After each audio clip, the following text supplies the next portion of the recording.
Bienvenidos a Historiar. Este podcast fue creado y producido por la ASAI, Asociación Argentina de Investigadores de Historia. Un podcast sobre historia argentina, latinoamericana y mundial. Acompáñanos en este recorrido por el pasado para pensarnos en el presente.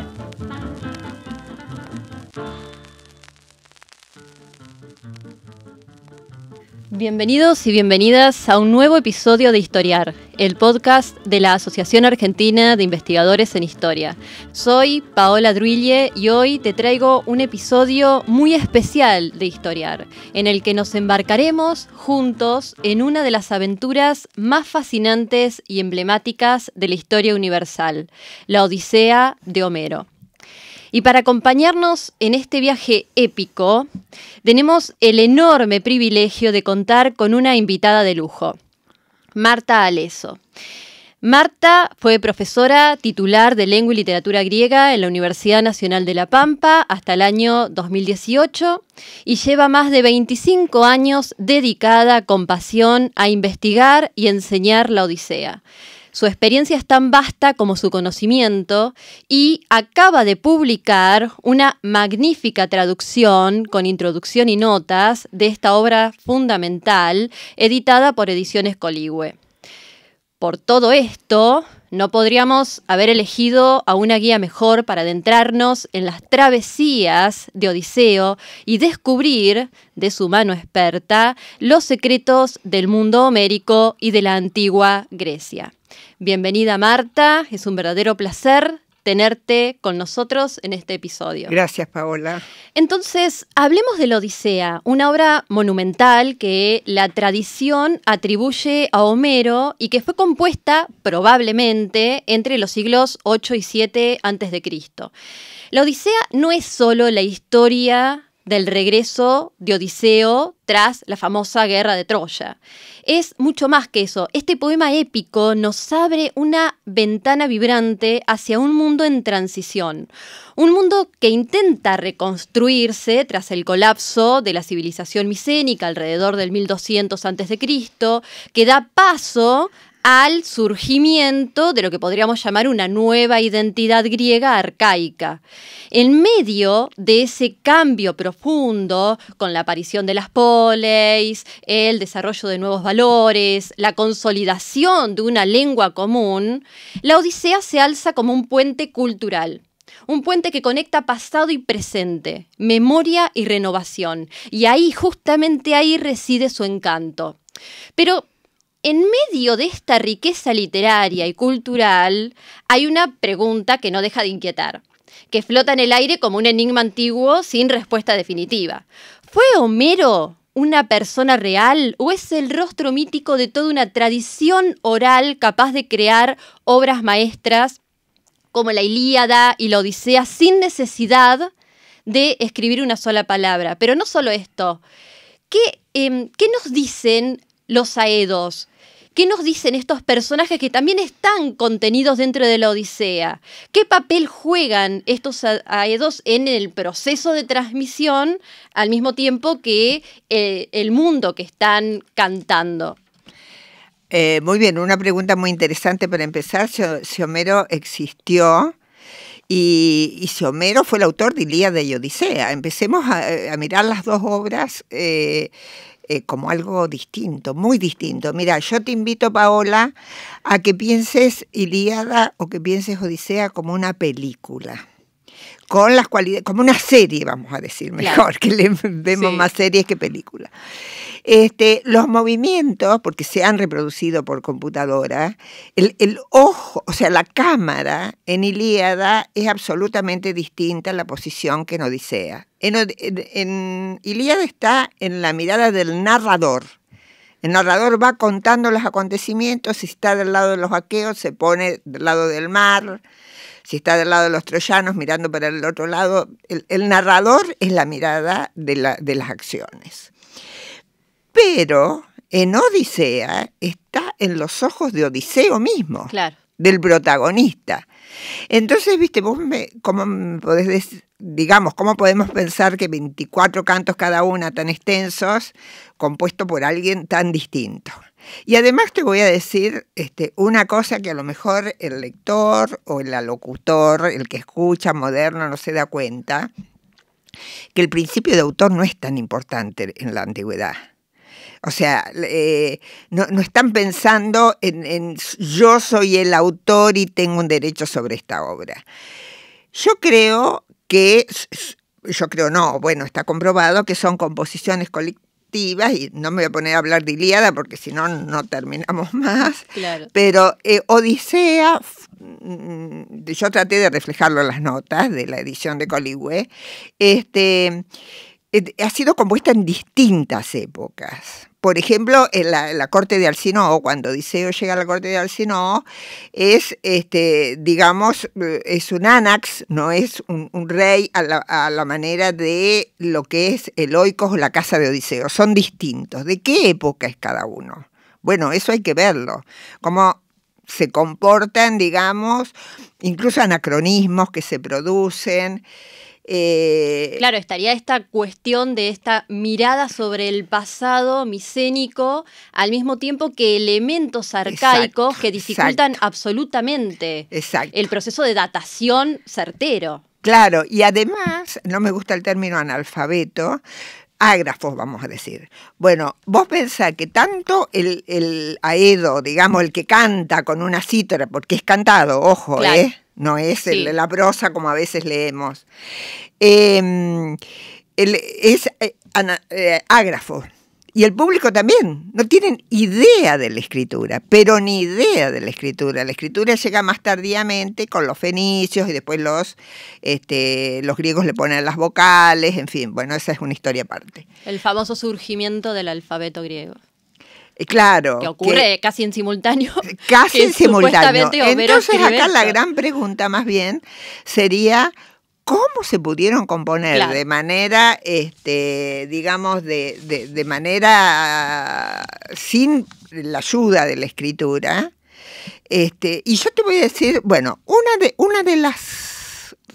de los modos de componer es mediante fórmulas. ¿Qué es una fórmula? Puede ser una escena, suponete, van a comer y siempre las siervas acomodaban la mesa, ponían el pan, bueno, son 4 o 5 versos siempre iguales cada vez que van a comer.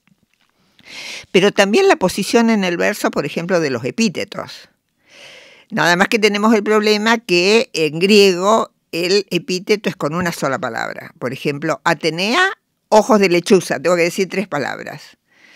Pero en griego es glaukopis. Y si glaukopis siempre lo estoy poniendo al final, o sea, se va ayudando el aedo con técnicas mnemónicas, con mnemotecnias.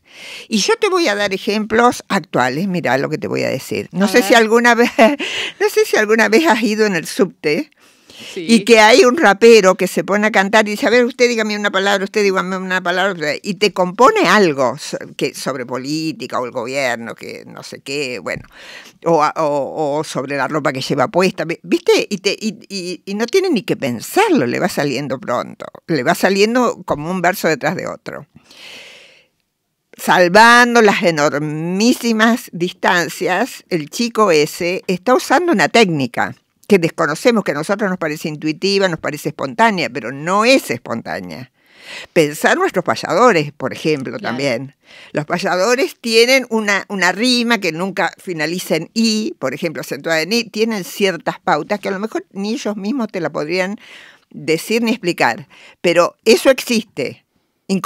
De alguna manera lo aprendieron, no tienen un talento especial. Por lo tanto, esta cuestión de la memorización o improvisación, que estaría más del lado de lo que sería la poesía oral, choca justamente con lo que nosotros podemos entender como la poesía épica propiamente, ¿no? Porque estaríamos hablando de composiciones que la poesía oral estaría más representada por el aedo, digamos, este personaje, esta persona que se encargaba de cantar en determinados escenarios, Sí. eventos que se sucedieran en un palacio, por ejemplo, que Claro. esto remite directamente a la época monárquica, Claro. micénica, pero al mismo tiempo nos encontramos con la escritura propiamente, donde la memorización y la improvisación es imposible, al menos Se pierde. se pierde. Es como nosotros ya no sabemos multiplicar ni sacar cuentas porque vamos al celular o la máquina y sacamos las cuentas, ¿viste? Hasta sumamos lo más elemental, bueno, así. Incluso hay investigaciones, Milvan Parry es todo un nombre que investigó este tipo de poesía oral en Yugoslavia, que todavía existía en el siglo XX, y entonces lo estudió y dijo, miren, es perfectamente posible. Ahora, si querés, vamos otra vez al interior de los poemas, especialmente a la Odisea, y yo te diría con los ejemplos de aedos que hay adentro de la Odisea, para que te hagas una idea cómo era el que inventaba, porque hay dos etapas en realidad. Está la etapa de producción, donde el aedo, no sé si inventa, pero por lo menos es la etapa inicial, donde todavía no repite lo que hizo otro, digámoslo así. Y después están los rapsodas, que ya está construido el poema y entonces repiten una parte y listo. Esos son, digamos, no necesitan tanto talento, entre comillas. Pero dentro de Odisea hay dos aedos con nombre. En el canto 8 está Demódoco, que no tiene, es ciego, dice, la musa de los ojos lo privó, ¿no? Y ahí Homero, si es verdad que era ciego o simplemente este tema de que es ciego proviene de la etimología de su nombre, que es Homejoros, el que no ve. Bueno, lo de ciego es una circunstancia que hay como, digamos, se entiende que el que está privado del sentido de la vista desarrolla otras capacidades, sea táctiles, sean olfativas, pero también mentales. Y son estas características las que luego permiten una suerte de reconstrucción de la figura de Homero. Exacto. Bueno, ¿no? Tiresias también en Claro. el Hades era ciego y podía profetizar, porque no solamente los aedos, sino que el profeta también era ciego. Se entiende que al no ver tenés más capacidad de ver otras cosas. En fin. Bueno, Demódoco era ciego y está en la isla de los Feacios y tenemos esos procedimientos retóricos, ¿no?, que son propios de una época en que la palabra escrita, como digo, es un componente desconocido, tanto para el emisor como para los receptores. Y después está, bueno, ¿y cuántos versos canta? ¿Qué capacidad tiene? Y pensemos en unos 100 versos. No, o sea, no es que se cantaban toda la Odisea, por supuesto, ni siquiera un canto que tiene, a la manera de cajas chinas, tiene varias partes un canto. Más teniendo en cuenta que la Odisea tiene 24 cantos. Claro, y la Ilíada todavía mucho más larga. Claro. Si te digo con conocimiento de causa, porque ahora estoy traduciendo la Ilíada. Y después está otro que ese está en la isla de los Feacios y canta unos 100 versos, que son los amores de Ares y Afrodita, y generalmente, si vamos, ¿qué es lo que cantaba el aedo? Bueno, estaba en un señor, estaba en un muy bien considerado, en una situación de prestigio, le daban el mejor pedazo de carne, el mejor vino, estaba sentado con su cítara, y entonces, ¿qué hacía el aedo? Cantaba las loas de la casa del señor. Por eso en la Ilíada tenemos esas largas genealogías que para nosotros son aburridas, el hijo de tal y que venía en tal barco y el otro que era hijo. Bueno, por supuesto que los antecesores del señor de la casa donde se está comiendo entraban, digamos, en el canto del aedo. Y después hay otro con nombre que está en Ítaca, que es la casa de Odiseo, que canta para los pretendientes, que también se juntan a comer ahí, que después tiene que pedirle a Odiseo que no lo mate porque está cantando para los enemigos, digamos, ¿no? Ese es más vil, digamos, no es ciego, no tiene tanto prestigio. Bien, pero si nosotros nos concentramos en esta cuestión de la escritura propiamente de la Odisea, Surge otra pregunta en vinculación con lo anterior. ¿Cómo es posible que tras casi 30 siglos sigamos leyendo a Homero? ¿Y cómo ha sobrevivido su voz tras guerras, imperios, incendios, traducciones, manuscritos perdidos, civilizaciones que se alzaron y se cayeron? ¿Cuál fue el guardián silencioso de estas voces antiguas? Bueno, mira, te voy a decir un secreto. Siempre es la educación. Homero se repetía y se repetía en la paideia griega, en las escuelas de la paideia griega, que cuando Atenas cae, porque no hay,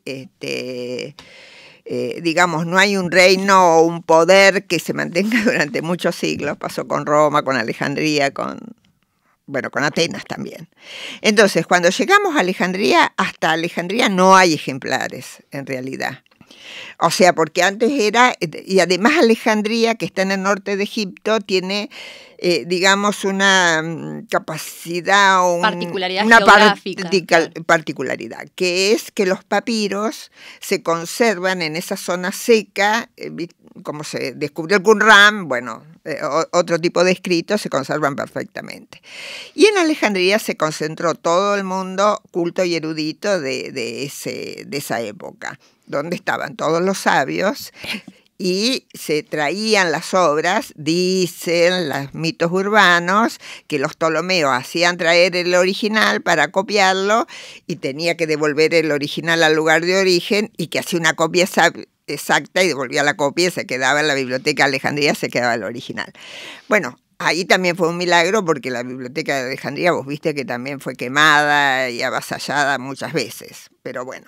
Sí, pero también contemos que la estructura de la Odisea, con este proceso de transmisión y retransmisión y copia y recopia, etc., y análisis, ¿no? Y estudio filológico de la obra, sabemos que la Odisea tiene una estructura interna sumamente compleja y moderna para su época. Digamos, si nosotros la leemos hoy, hablamos de estas famosas cajas chinas que vos mencionabas antes, y nos encontramos con una remisión interna a sus propios elementos, donde cada canto tiene una unidad.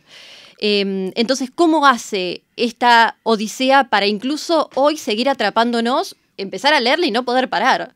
Exacto. Bueno, te voy a decir que en efecto la Odisea tiene una de las estructuras más complejas de la literatura universal, más complejas. Para un novelista incluso actual sería muy complicado, porque yo cuando leo una novela, un libro, yo veo enseguida cuál es la estructura. Digamos que me molestan muchísimo las novelas o cualquier tipo de escritura que pareciera que el escritor va poniendo una cosa tras otra sin pensar en el final y cómo va a redondear. Bueno, esta es una estructura que cierra, y cada canto cierra. Y fíjate, someramente voy a hablarte un poco de la estructura. La primera parte es la telemaquía. Es como un viaje iniciático de Telémaco, que es el hijo de Odiseo, que tiene que ir a preguntar por su padre, y entonces prácticamente se pudiera aislar. Él va a Pilos, va a Esparta, y ahí está Menelao con Helena, la gran traidora, pero que está de nuevo tranquilamente tejiendo en su casa, y guiada por Atenea, ¿no? Atenea aparece de nuevo porque había desaparecido desde ayudar a Odiseo allá en Troya, había desaparecido. Ahora viene y lo acompaña a Telémaco, porque Telémaco está preocupado porque todos los bienes de su casa se lo están comiendo los pretendientes de su madre, y él no sabe qué hacer. Eso, desde el punto de vista histórico, es interesante estudiar, por supuesto se ha estudiado, cómo es la transmisión de la herencia. Porque como Telémaco no está el padre, hace 20 años que no está, ¿no le corresponde directamente? No, él no sabe qué hacer. Realmente no sabe si darle otra vez, devolverle la madre a su padre, Icario, decía al abuelo de Telémaco, o dárselo directamente dárselo a un pretendiente, o asumir, ser otra vez el señor del Oikos-El, porque no puede tampoco, porque su padre no sabe si está muerto o está vivo. Sí, de hecho hay también un cuestionamiento de la paternidad de Odiseo, Sí, exacto. porque no lo conoció. No, O sea, bueno, se esto va del cuando él es un cuestionamiento bebé. te voy a decir, viste que hablábamos de la Biblioteca de Alejandría y mencionando que también había un estudio filológico de las partes que corresponden y no corresponden. De la gran cantidad de cantos épicos que hay, también se tomó un punto de vista canónico. Bueno, esto va, o sea, Penélope es fiel. Listo, Penélope es fiel, teje y desteje la tela para no casarse con ninguno de los pretendientes. Pero evidentemente había otro montón de historias mucho más graciosas y picarescas donde Penélope no era tan fiel y Telémaco por eso duda de su paternidad. Y además hay en la Odisea también vienen provenientes de otras sagas, ¿eh? Por ejemplo Circe, que es un personaje tan atractivo, viene de los argonautas. Claro, ¿no? y ahí Claro. tenemos esta contraposición muy evidente en la Odisea de personajes femeninos, donde tenemos personajes muy virtuosos, como una Penélope, Exacto, que luego se exacto. reha distintas historias acerca, míticamente y narrativamente en la modernidad, sobre quién es Penélope y qué estaba haciendo mientras Odiseo no estaba en Eloicos, en su hogar. Pero al mismo tiempo tenemos otros personajes con una fuerza, Exactamente. como Calipso, Circe o Sí. Nausicaa, Todas estas aventuras, Paola, que marcan una mirada de Homero sobre lo femenino.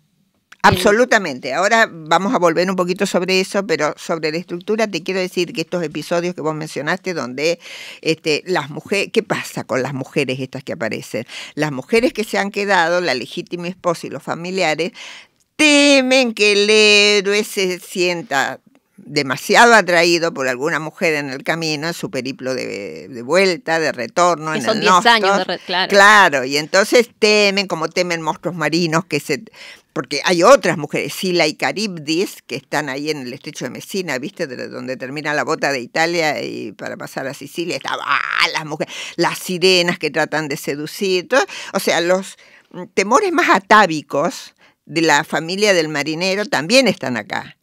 Pero respecto de la estructura, no quiero dejar de decir que del canto 9 al 12, todas estas aventuras que son las más conocidas, las del Cíclope, la de las sirenas, las de Calipso, todas estas, las cuenta Odiseo sería 2 noches y el día intermedio, que está en la isla de los Feacios.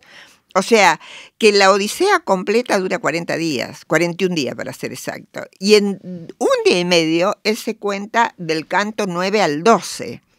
Entonces nosotros digo, la mayoría de las personas leen episodios aislados porque es como imposible leerse todo. Pero vos fijate cómo todas esas aventuras las mete Odiseo en su propio relato, digamos, y ahí hay un montón de aventuras menores que no tenemos, que no son tan conocidas. Por ejemplo, el episodio de los lotófagos, donde comen un loto y se olvidan quiénes son y se olvidan de volver. Vos fijate que también es un temor atávico. Esto también, volviendo a la pregunta del principio, un poco abona la posibilidad la posibilidad de crear oralmente esta poesía, porque son cuentos folclóricos, claro, que tenemos. Son cuentos de marineros y cuentos folclóricos mezclados. Y hay muchos episodios que hasta los tenemos, mirá, fíjate lo que es la cultura después de 30 siglos, que hasta los tenemos nosotros. Por ejemplo, Polifemo, que le dice, Polifemo le pone una estaca en el ojo y lo ciega, y a Odiseo le ha dicho, ¿cómo te llamas? Nadie, en vez de Odiseus, Udis. Bueno, entonces, ¿quién te ataca? Nadie. Y fíjate, nosotros tenemos el cuento en el campo, que le ponen el nombre a un perro, que es ¿cuál? Por ejemplo, ¿cómo es el nombre del perro? ¿Cuál? Porque es un chiste de lo más inocente, pero está dentro de la cultura popular. Cambiar el nombre, entonces cuando gritas o preguntas, pero ese es un ardid, llamémosle entre comillas, también para la literatura oral, ¿no es cierto? Claro, bueno. Vamos a hacer una breve pausa, pero no te vayas, porque en unos instantes volvemos con más ideas, más preguntas y más razones para seguir explorando la Odisea. Este es el podcast de Asaig, la Asociación Argentina de Investigadores en Historia. Te invitamos a asociarte y a seguirnos en las redes, en Twitter, en Facebook e Instagram. Toda la información sobre la asociación la puedes encontrar en nuestra página asaig.org.ar. Te esperamos todos los sábados con un nuevo episodio de Historiar, sobre los grandes temas de nuestro pasado, abordados por especialistas e historiadores profesionales de manera cordial pero rigurosa. Seguimos con nuestro episodio de hoy. Bueno, seguimos conversando con Marta Aleso, traductora de la Odisea de la editorial Coligüe, sobre Homero y sobre los personajes de la Odisea. Decíamos que hay personajes enigmáticos que hasta hoy en día siguen dando tela para cortar, como son los personajes de Circe, de Calipso, de Nausicaa, porque tienen un peso femenino en sí mismo que nos acerca excesivamente al feminismo actual. Pero ¿cuál es la mirada de Odiseo, de Homero, sobre lo femenino? Claro, bueno, acá verías tranquilamente cómo la mirada es distinta de los creadores, digamos, que fueron construyendo estos personajes. Evidentemente no es lo mismo Nausicaa, no es lo mismo Penélope, no es lo mismo Calipso. Se hacen después estudios. Yo recomiendo, antes de leer estudios, leer la Odisea, ¿no? Porque son múltiples y diversos los estudios que comparan a Calipso con Circe, pero sí hay una gran disparidad, sin embargo. Calipso está 7 años está Odiseo con Calipso, es Calipto, oculta, es una diosa asiática, diría yo, porque eso es un velo que tiene indudablemente, por eso se llama Calipso. Y en realidad de la parte doméstica de los 7 años que él estuvo, no sabemos mucho. Sabemos cuando él se tiene que ir, que es una escena preciosa de amor, porque viene Hermes a decirle a Calipso que los dioses han decidido que lo tiene que dejar ir. Calipso se pone furiosa y habla de un tema literario, porque no tenemos tiempo, ¿no es cierto? Pero la Odisea está llena de temas literarios que la literatura occidental posterior va a repetir. Y la envidia de los dioses. A veces los héroes o las mujeres de los héroes son tan hermosos que hasta los dioses los envidian. Entonces dice, me tienen envidia, yo estoy feliz acá, y los dioses me tienen envidia y me hacen separar. Pero Odiseo también quiere ya, después de 7 años, volver con su esposa legítima. Entonces ella le ayuda a hacer una balsa, tienen una última cena romántica, porque la verdad que está bien aplicado el adjetivo romántico, y después hacen el amor y después él se va. Circe es distinta. Circe es una mujer empoderada, diríamos en términos modernos, ¿no es cierto? Ella viene, como te decía, de otra saga, de la saga de los Argonautas, donde es muy bella, por supuesto, usa fármacos, hechiza a los hombres, los usa y después no los usa, fíjate vos que no los usa como las amazonas para tener hijos. Hay en estas historias tangenciales una que dice que Odiseo y Circe tuvieron un hijo, se llamó Telégono, bueno, pero es otra saga, digamos, otro poema. Circe está sola ahí, son una isla donde hay nada más que mujeres, y Circe tiene una capacidad que no tienen las otras, que es la capacidad de la profecía. Ella casi que el descenso al Hades para ver a Tiresias ni haría falta, porque ella le dice, vas a llegar, bueno, tiene que ir al Hades, ver a Tiresias, que te va a decir esto, te va a decir lo otro, después vas a volver por acá y vas a volver por allá. Al final, resumidamente, Circe le dice todo lo que le va a suceder. Pero bueno, el episodio de Circe también es bastante conocido, convierte primero a los animales en cerdos. En todas estas cuestiones tenemos una gran misoginia o una idea de las mujeres que ha durado durante siglos, donde las mujeres mediante sus hechizos y mediante sus malas artes capturan el intelecto del hombre, digamos, ¿no? Esto Sí. pasa con Circe, los convierte en animales, los tipos Sí. no pueden pensar como personas humanas, los convierte en animales.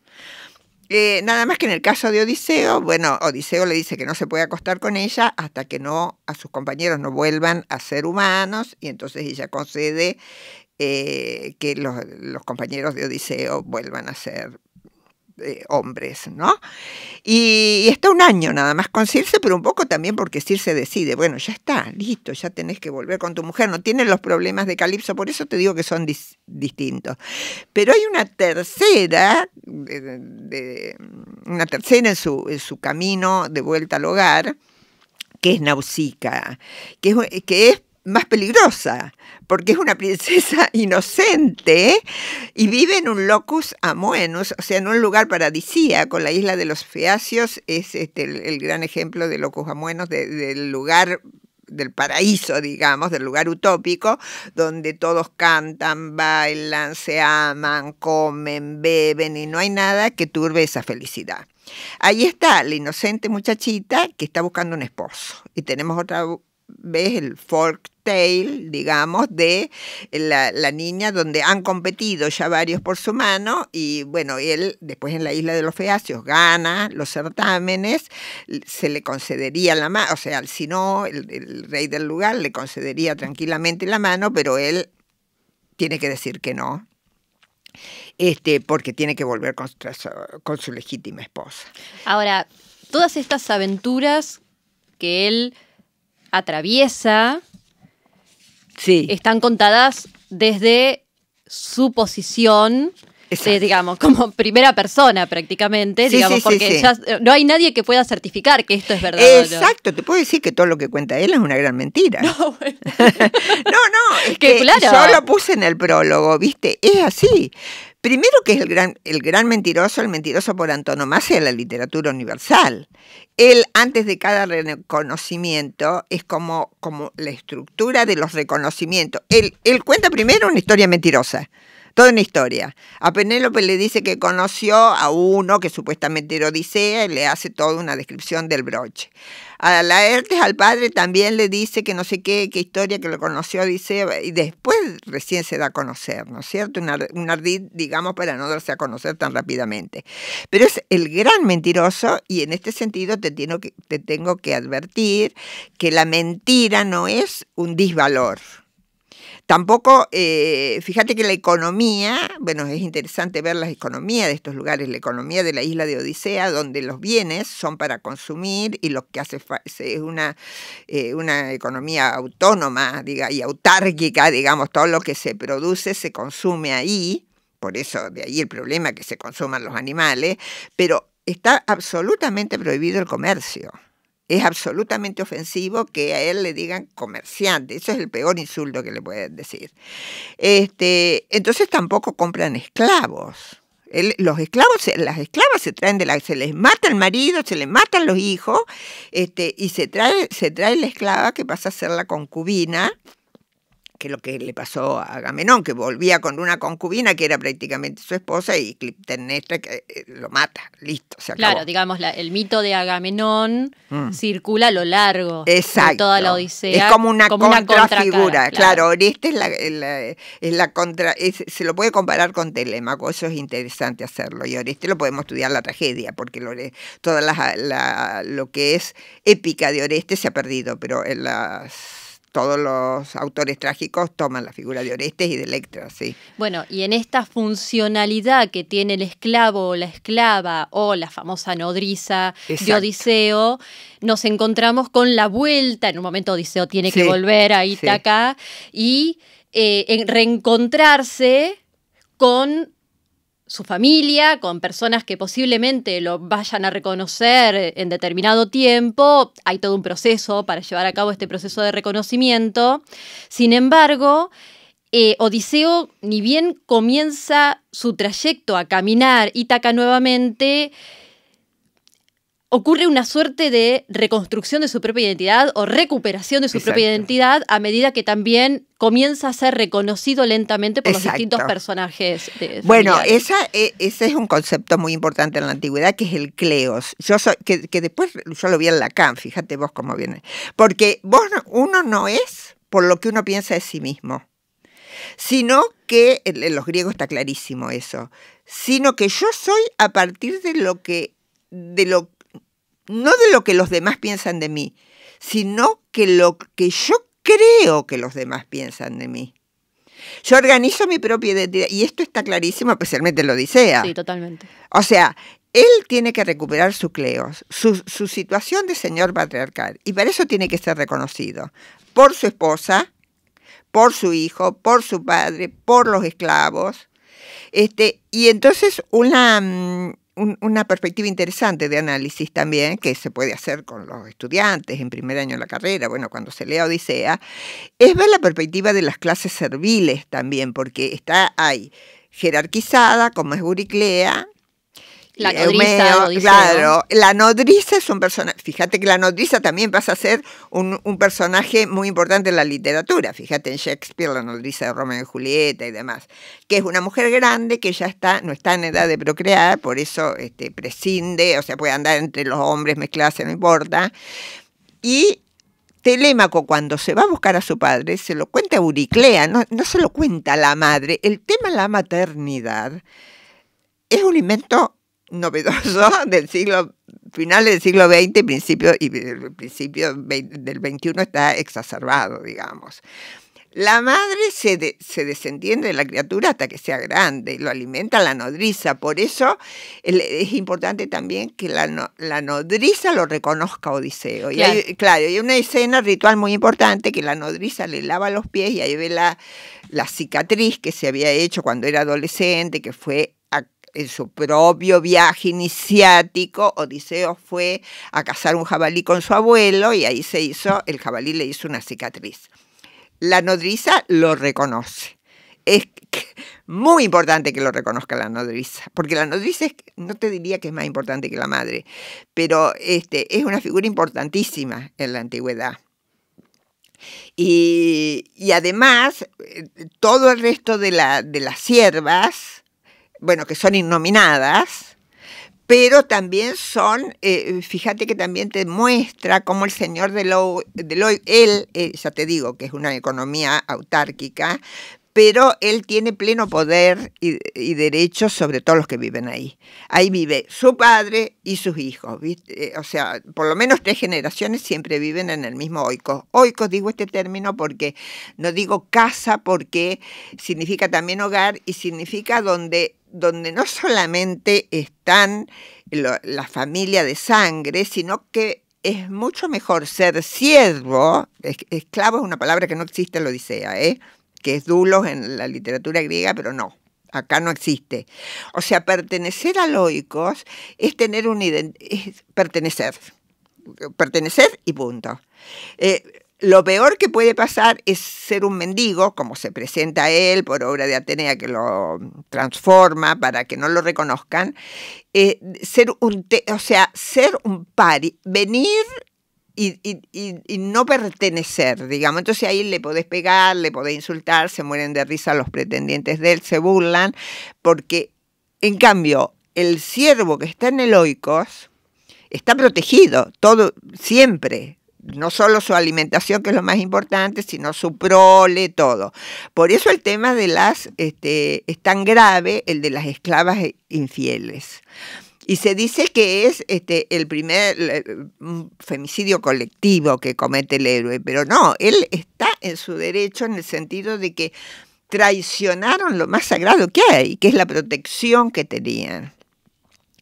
Pero bueno, al hablar de oikos, surge también la cuestión de los escenarios de ese oikos, de sus habitáculos, que se convierten en reflejos del alma de quienes los habitan, porque terminan siendo espacios cargados de significado, ¿verdad? Absolutamente. Donde se revelan valores, tensiones, jerarquías y hasta deseos.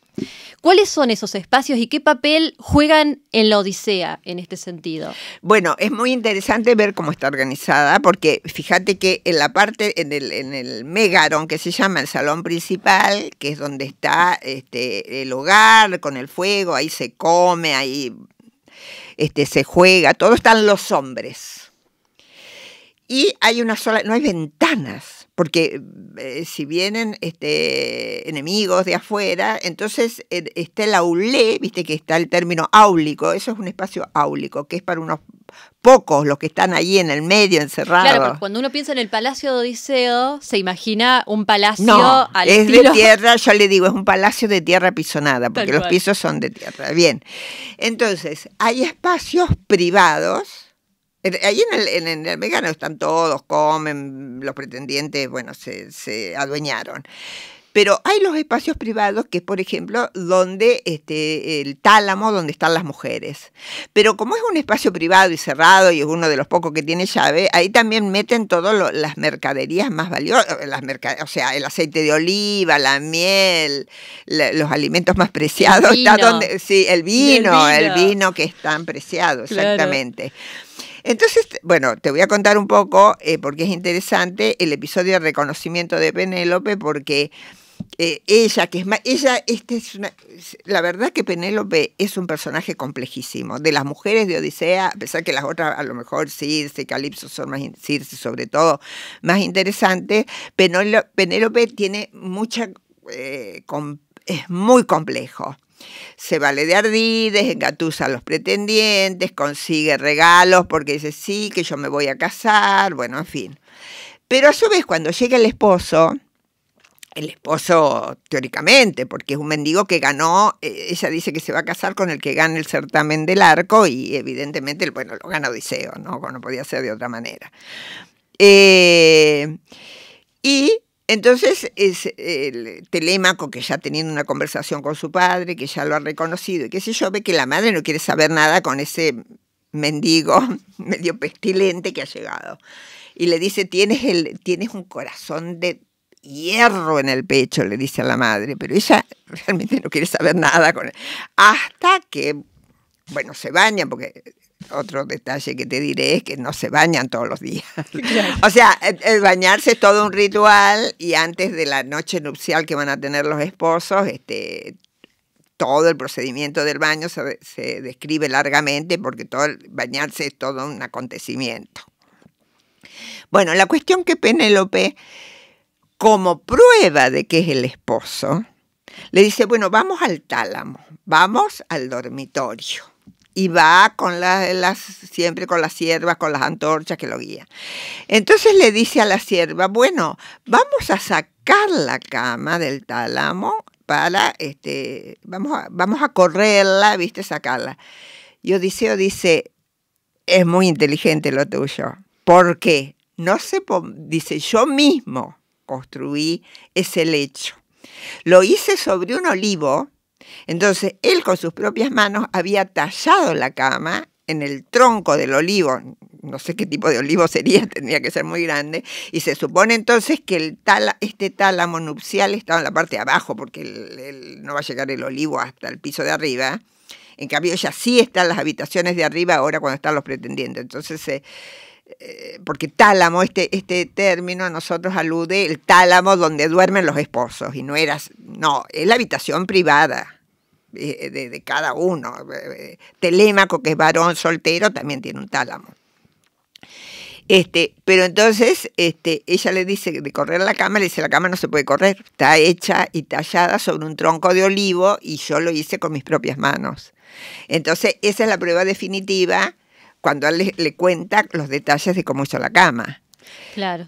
Y igualmente, a ver, ya como para ir terminando el episodio de hoy, podemos detenernos un poco y valorar el admirable trabajo de traducción que de alguna manera, con todas estas conceptualizaciones, esta arquitectura, todo el recorrido de la estructura propiamente del poema, diste cuenta de que la complejidad que encierra el proceso de traducción es enorme.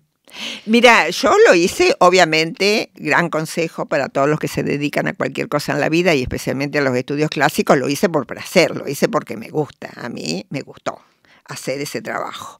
Como ahora estoy haciendo la Ilíada y pienso, yo ahora haría distinto, la Odisea, no la traducción, sino las notas, ¿viste? Bueno, es así. Pero no nos saques esas notas que para nosotros son indispensables. Claro. Pero ahora la Ilíada la estoy haciendo un poquito más complicada en el sentido de explicar un poquito más, casi que es una Ilíada comentada aparte. Bueno, pero yo traté, era muy atractivo hacer una verso a verso, repetir el verso exacto, e incluso la posición de las palabras en el verso. Y una palabra en griego, una palabra en castellano. Por eso a veces, incluso me han tachado, pero queda feo, porque suponete, el primer verso yo pongo Odiseo polifacético, porque polítropos en griego es de las muchas fases, polifacético me queda justo. Pero está la gente acostumbrada a leer el de muchos ardides. No dice el de muchos ardides ahí. Odiseo, el astuto. No dice eso, dice polítropos. Entonces, a veces no se puede, ¿no es cierto? Una palabra en griego, una palabra en español. Pero en lo posible es así.